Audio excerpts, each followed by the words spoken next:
books, like were there any lawyers that really influenced you through this journey? Like someone that you think is really changing the space according to you, not just in India but around the world.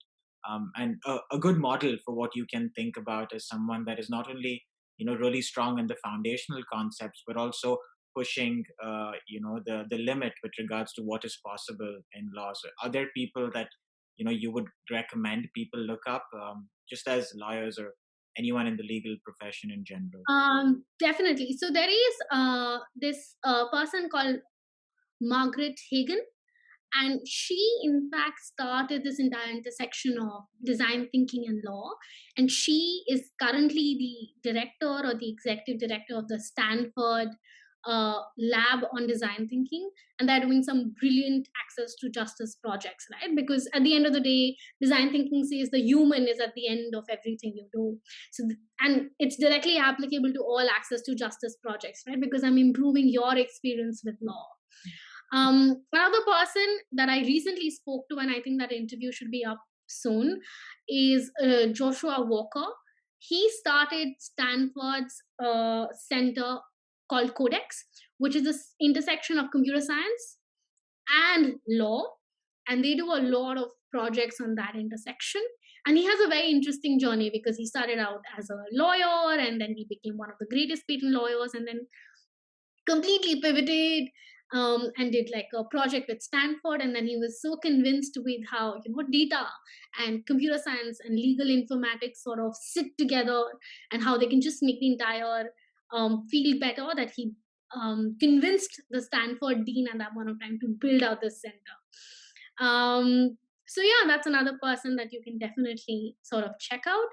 And there is this third person. Her name is Jae Young, and she used to be a pricing strategist at one of the bigger law firms, international law firms.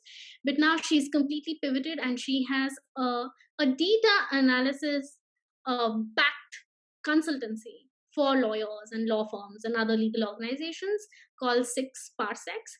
And you can actually find things that may be more relatable to you on her Twitter, because she keeps doing these brilliant threads and like trying to break down things based on data.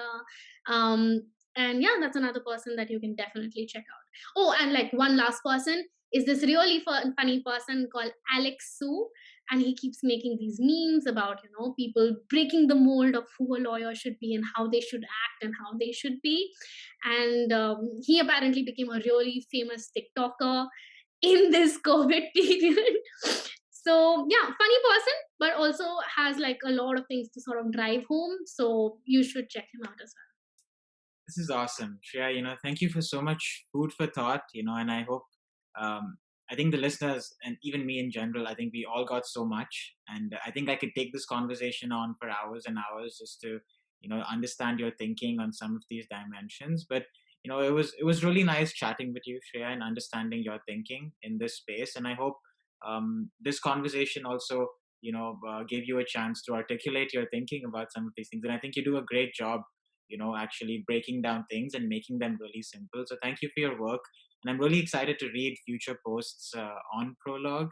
I am best of luck for that journey there. For the listeners, thank you for tuning in.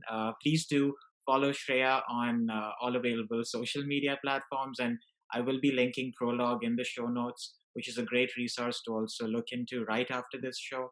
Shreya, thank you again for making time for this.